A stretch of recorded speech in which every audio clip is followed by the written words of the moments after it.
وحنيني لصحبتي وحنيني لصحبتي وحنيني.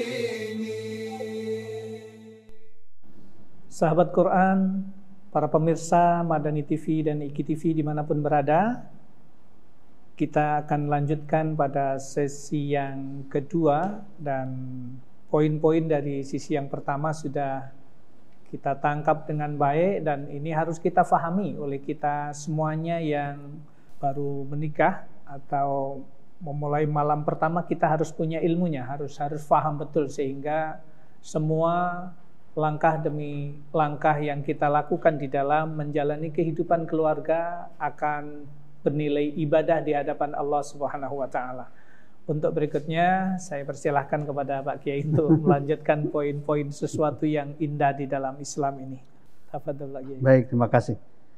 Ada beberapa istilah yang hubungan suami istri ya, yang perlu kita perhatikan sebagai sebuah keluarga. Untuk saling menghormati, menghargai. Istilah yang pertama adalah nisa'ukum harsul lakum fa'tu harsakum anna syi'tum. Nisa'ukum, istri-istri kamu sekalian, harsul lakum adalah tempat menanam kamu sekalian. Fa'tu harsakum anna syi'tum, maka lakukan oleh kamu sekalian, tanam oleh kamu sekalian, anna syi'tum, bagaimanapun juga kalian kehendaki. Artinya diberikan kebebasan, hanya diikat oleh akhlak ya, etika yang ini juga untuk kemaslahatan kita semuanya. Walaupun diizinkan, dibebaskan fa'tu harsakum anna syi'tum, tapi diingatkan ada beberapa yang sangat berbahaya kalau itu dilakukan. Misalnya man ata haidon au ata min duburihi au kahinan faqad kafara ala ma nuzila ala Muhammadin. Barang siapa yang mendatangi istrinya, menggauli istrinya dalam keadaan haid, menstruasi istrinya itu dalam keadaan haid, dalam keadaan menstruasi, atau mendatangi istrinya, menggauli istrinya min duburi, lewat tuburnya, atau dia datang kepada kahinan, pada dukun, tukang tenung ya, tukang ramal, faqad kafara bima nuzila ala Muhammadin, sesungguhnya dia telah kufur pada Al-Qur'an yang diturunkan kepada Rasulullah sallallahu alaihi wasallam. Dimensi keluarga ini juga ada dimensi akidah, ada dimensi keyakinan, ada dimensi ukhrawi, bukan semata-mata dimensi dari hubungan manusia dengan manusia, istri dengan suami, tapi juga ada dimensi akidah, dimensi akhlak. Fa'atu harsakum anna syi'tum, ya wa qaddimu li anfusikum, dan perhatikan oleh kalian diri kalian ketika menggauli istri ini. Karena itu maka Nabi memberikan satu warning, satu peringatan yang berkaitan dengan teknis ya, cara berhubungan suami dengan istri. Yang kedua adalah bahwa laki-laki atau suami dengan istri itu digambarkan seperti libas. Antum libasul lahunna hunna libasul lakum wa antum libasul lahunna. Mereka istri kita adalah pakaian bagi kalian, dan kalian pun juga pakaian bagi istri, bagi wanita. Apa maknanya? Kita tahu fungsi pakaian. Fungsi pakaian saling menutupi antara satu dengan menutupi aurat. Ya, tidak boleh kita menyebarkan keburukan pada istri.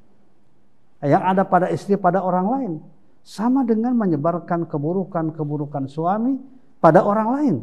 Bahkan itu dikatakan sebagai syarrun nasi, inna min asyarrin nasi manzilatan yaumal qiyamah alladzi yufdi zawj imra'atahu wa tufdi ilaihi wa ansara nasrahu.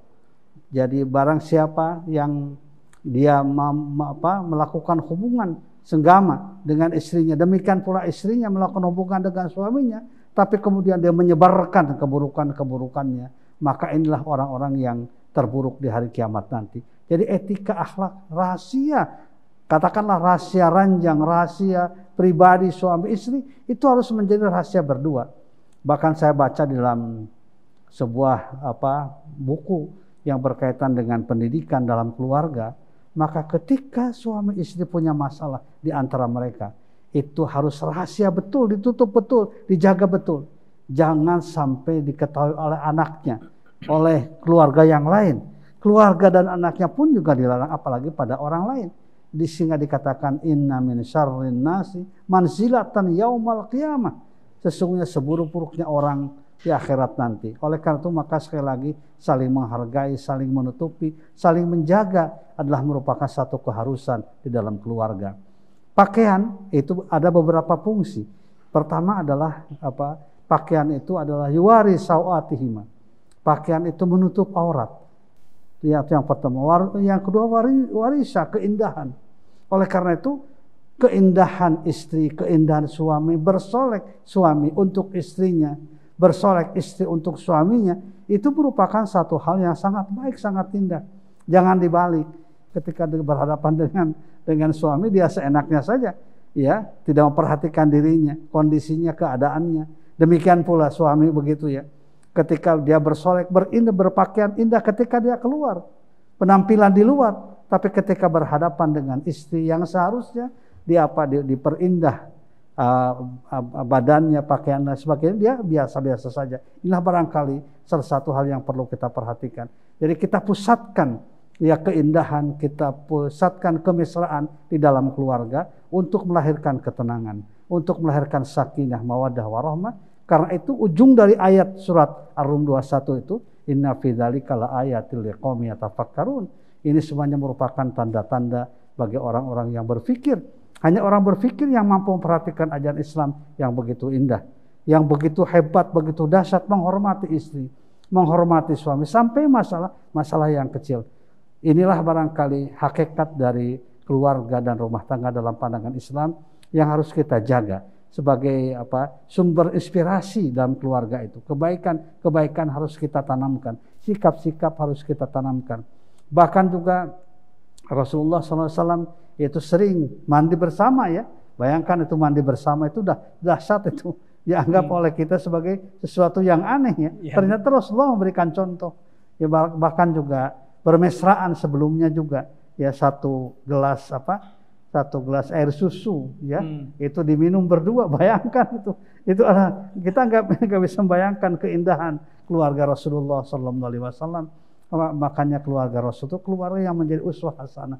Ya, kebaikannya sangat dahsyat, kebaikannya sangat luar biasa sepanjang zaman, bersifat abadi. Dan inilah memang saya sangat merespon nih Ustaz dia, menghargai ya upaya kita menggali kembali hal-hal yang terlupakan. Seolah-olah pernikahan, hubungan suami istri itu masalah biasa, masalah fitrah manusia. Hanya dari itu pendekatan. Tidak ada pendekatan yang berkaitan dengan akidah, dengan kebahagiaan dunia, kebahagiaan akhirat. Demikian pula dengan masa depan dari anak-anak kita. Jadi oleh karena itu sekali lagi bagaimana hubungan suami istri ini dipandu dengan ajaran Islam. Yang saya sangat tertarik dengan aturan ini adalah bagaimana dimensi lawan ya kehidupan manusia, setan itu juga ada. Dianggap sebagai lawan yang luar biasa. Bahkan di dalam senggama pun disebut ya. Allahumma jannibna syaitan wa jannibis syaitana ma razaqtana. Ya Allah, jauhkan kami dari setan dan jauhkan setan dari anak keturunan kami yang akan Engkau berikan kepada kami. Jadi dimensi bermusuhan dengan setan sudah ditekankan itu. Mujahadahnya. Demikian pula hal-hal yang lain. Bahkan juga kaitannya dengan kehidupan setelah itu juga sangat luar biasa. Demikian pula saya baca ya dalam sebuah hadis tentang malam Jumat itu. Para siapa yang bersemang di malam Jumat dan kemudian siangnya dia atau paginya dia mandi janabat, kemudian berangkat ke masjid untuk melaksanakan Jumat, seolah-olah dia ada mengorbankan badanatan atau seekor unta. Luar biasa itu. Luar biasa. Tafsir yang diberikan oleh ajaran Islam terhadap hubungan suami istri ini. Begitu antara lainnya. Masya Allah, begitu indah sekali Pak Kiai ya. Tentang bagaimana melakukan hubungan suami istri dalam Islam itu tidak hanya sekedar kayak hewan ketemu langsung melampiaskan kemauannya udah selesai sudah gitu ya. Betul. Tapi bicara tentang ya nilai-nilai tentang akidah, tentang ibadah dan juga bagaimana bicara tentang generasi ke depan agar memang Allah jaga di benteng ini dari mulai hubungan sampai kemudian berikutnya harapannya Allah menjaga juga. Ini luar biasa bagi Insya Allah. disebut oleh Rasulullah SAW bahwa khairun nas ya, sebaik manusia adalah orang yang paling baik pada keluarganya, pada istrinya, dan aku adalah orang yang terbaik pada keluargaku.